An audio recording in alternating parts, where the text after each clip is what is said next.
समुच्च का मतलब समझ गया? समुच्च मतलब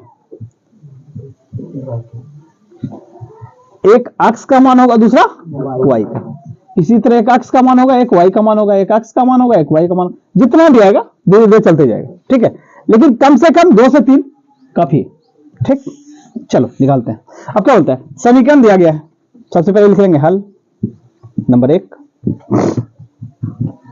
समीकरण क्या दिया गया है? ज्ञात समीकरण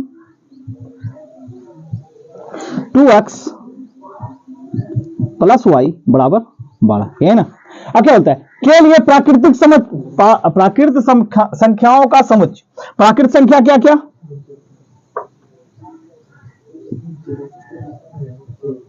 प्राकृत संख्या जीरो से चालू होगा। प्राकृतिक में कभी कोई चीज जीरो से चालू हुआ आज तक? कम से कम क्या होता है, शुरू जब करते हैं किससे करते हैं? 1 से ना। इसीलिए चालू कब से कहां से होगा? 1 2 बढ़ते चला जाएगा, है ना। अब हमारे पास दिया गया है कि x और y, हमको समुच्चय में x और y का मान निकालना है। तो मान लेते हैं, माना इस प्राकृत संख्याओं से x का मान क्या ले लिए? 1, ठीक है। तो क्या हो जाएगा तब? 2x प्लस y बराबर 12। x के जगह पे क्या रखे मान? 1 ना। तो क्या हो जाएगा, 2 गुना 1 प्लस y बराबर 12। 2 को गुना करेंगे 1 से 2, और 2 इधर प्लस में उधर आके, तो y बराबर क्या हो जाएगा, 12 माइनस 2, तो y बराबर 10।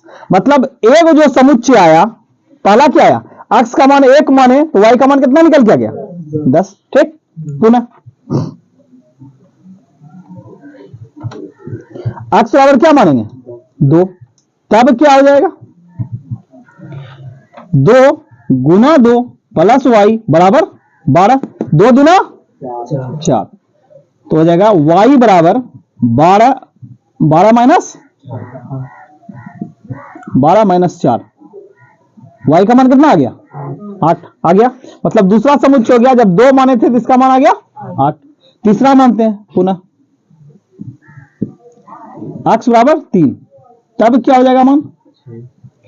2 गुना 3 प्लस y बराबर 12, 2 3 6 प्लस y बराबर 12, तो y बराबर कितना आ जाएगा? 12 माइनस 6, 6। मतलब तीसरा समुच्चय क्या आ गया? 3 और 6।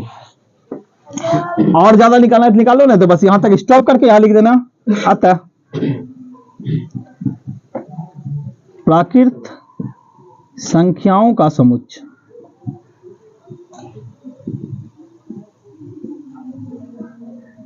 क्या क्या आया? 1 10 2 8 3 6, 1 10 2 8 3 6, और भी आ सकता था, लेकिन बस इतना ही, 3 को निकाल करके खत्म, बस इतना ही करना है।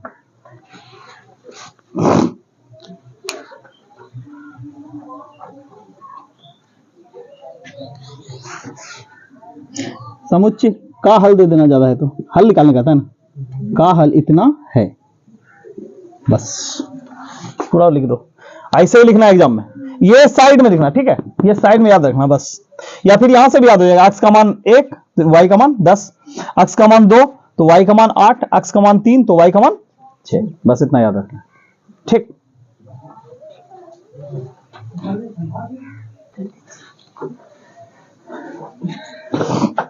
चलो अब सवाल नंबर 2।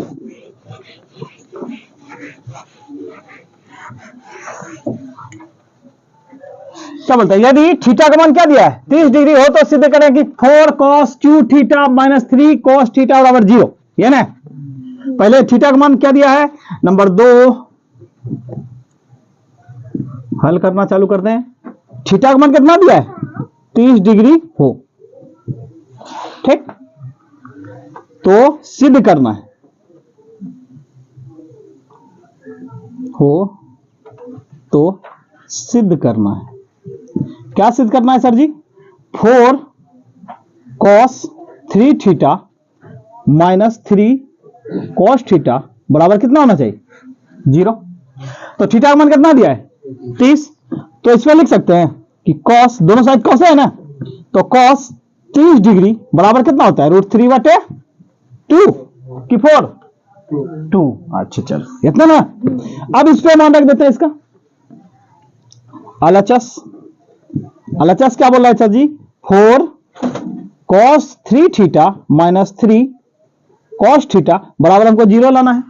अब यहाँ थीटा का मान क्या है? थीटा जो है पे मान देते हैं 30 डिग्री का, तो लिख देंगे 4 cos 30 डिग्री पर पावर 3। या उतना दूर काहे जाना है? लो हो गया, माइनस 3 cos 30 डिग्री। कोई दिक्कत?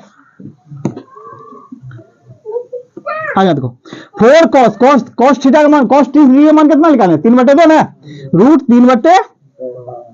3/2 पर पावर 3, ठीक, माइनस 3 गुना cos, तो 3/2 ये ना हो गया। रूट 3 को 3 बार गुना करेंगे तो क्या लिखेंगे?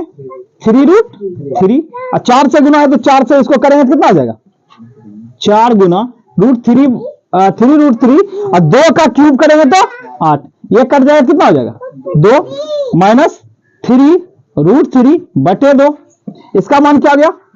कटने के बाद 3√3/2 और माइनस 3√3/2। एक में एक घट गया 0, ऐसे हो जाएगा ना। दो √3√3/2 और माइनस √3√3/2 दोनों घट जाएगा आपस में, क्या होगा? नहीं होगा। तो लो एलसीएम ले लो। अगर ऐसे में, अरे 2 में 2 जाएगा तो कितना होगा? होगा ना। अगर ऐसे नहीं कर सकते तो लो एक लाइन नीचे आ जाते हैं, यहाँ 2 हो जाएगा 3√3 माइनस 3√3, ठीक है। ये दोनों आपस में कटेगा, क्या होगा? 0/2, तो मान क्या हो जाएगा? 0। तो इतना का हल करेंगे, इतना के बाद हम डायरेक्ट ले सकते हैं, इसका मान क्या हो गया? 0। मतलब LHS बराबर हमारे पास क्या आ गया? LHS सीधा कर दो, ये एलसीएम करके कर लो, प्रूव्ड हो गया। सिंपल सा सवाल है। 1 में से 1 घटाते हैं 0, 2 में से 2 घटाते हैं 0, 4 में से 4 घटाते हैं 0, 2a में से 2a घटाएंगे 0, तो 3√3/2 माइनस 3√3/2 बराबर 0। जब समान संख्या घटेगा तो 0 होगा। तो तीसरा सवाल क्या है? एक बेलन के वक्र पृष्ठ का क्षेत्रफल 1760 है। सबसे पहले नंबर 3 हल चालू करते हैं। बेलन का वक्र पृष्ठ कितना दिया है सर जी? बेलन का वक्र पृष्ठ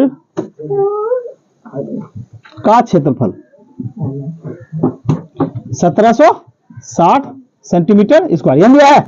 अब बेलन का वक्र पृष्ठ क्षेत्रफल 2πr(h) बराबर 1760, यही ना इतना ही बराबर है। 2πr(h) बराबर है 1760 सेंटीमीटर स्क्वायर का।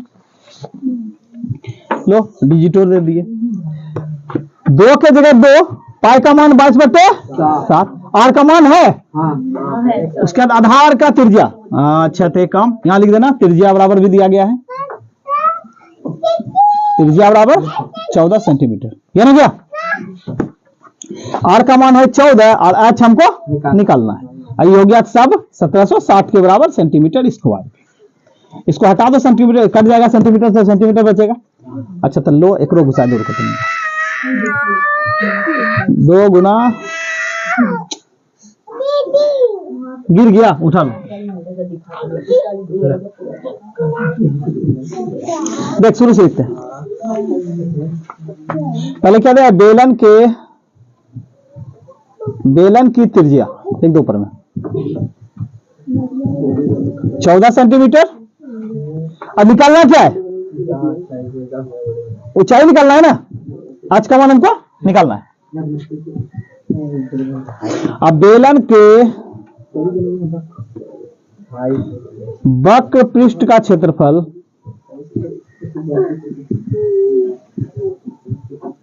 कितना दिया है? 1760 सेंटीमीटर स्क्वायर। अब वक्र पृष्ठ का क्षेत्रफल का सूत्र होता है 2πr(h) बराबर 1760 सेंटीमीटर स्क्वायर। यहाँ 2 के जगह 2, पाई का मान 22/7 और गुना आर का मान कितना दिया? 14 सेंटीमीटर ना, 14 सेंटीमीटर और एच का मान निकालना है 1760 सेंटीमीटर स्क्वायर। तो 1 सेंटीमीटर से सेंटीमीटर खत्म। अब है 17 से ही काट देंगे कितना बार में? 2 बार में, तो क्या हो जाएगा? 22 दूना 44 दूना 88 गुना h बराबर 1760 सेंटीमीटर स्क्वायर। तो खत्म हो गया। 88 से काटेगा तो पूरी 20 बार में 88 गुना होता है 176 और 0 है तो 0 लगा दिया। तो आज का मान कितना आ गया 20 सेंटीमीटर। इसका आंसर कितना आ जाएगा? ऊंचाई निकल गया। हो गया आंसर।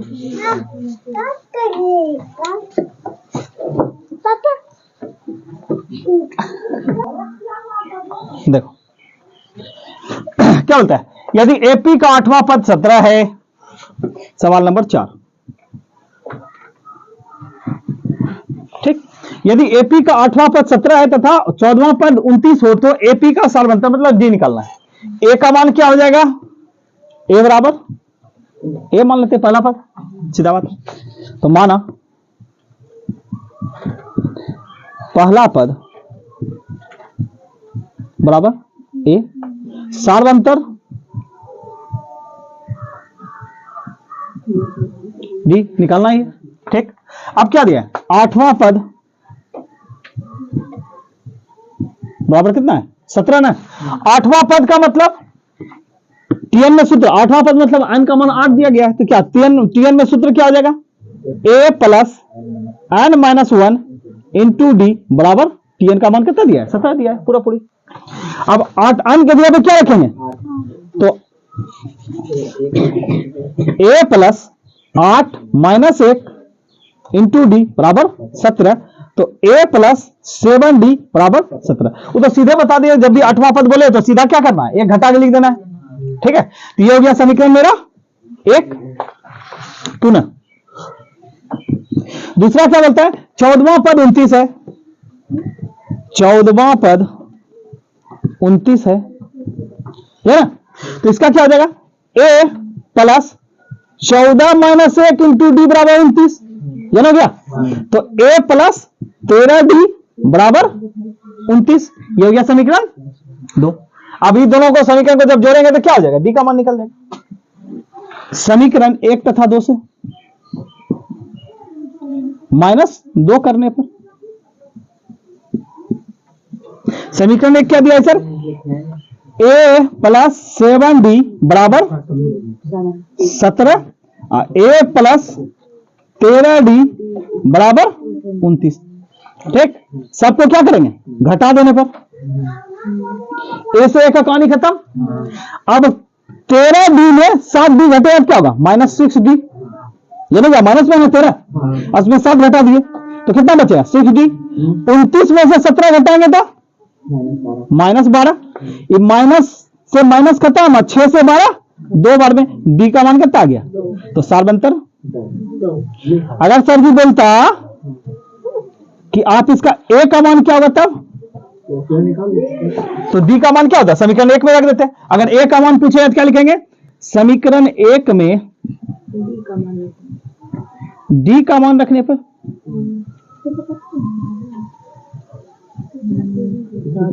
डी का मान जैसे रखें, समीकरण में क्या है?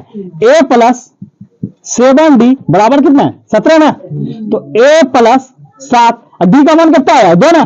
तो 7 गुना 2 बराबर 17। तो ए प्लस 14 बराबर 17। तो ए बराबर 17 माइनस 14, ए का मान कितना आ गया? 3। तो पहला संख्या क्या था? पहला पद 3 था। अगर जो बोलेगा वो निकाल देना है। अगर तुमको बोलेगा कि सार्वंतर कितना है, तब सीधा सीधा करके निकाल देंगे, जो आएगा वो डी का मान आएगा। और उसके अंदर ए का मान पूछेगा, बोलेगा पहला पद क्या था, तो इससे ए का मान निकाल देंगे, ठीक है। आया समझ में बात की नहीं? सीधा ये बात याद रखना, 8वां पद है 17, इसका मतलब 7डी होगा। 12वां पद बराबर कुछ देता, इसका मतलब 11डी होता, ठीक है। बस इतना याद रखना है कि जितना पद बढ़ेगा उतना घटा के लिखना है, एक घटा के लिखना है बस।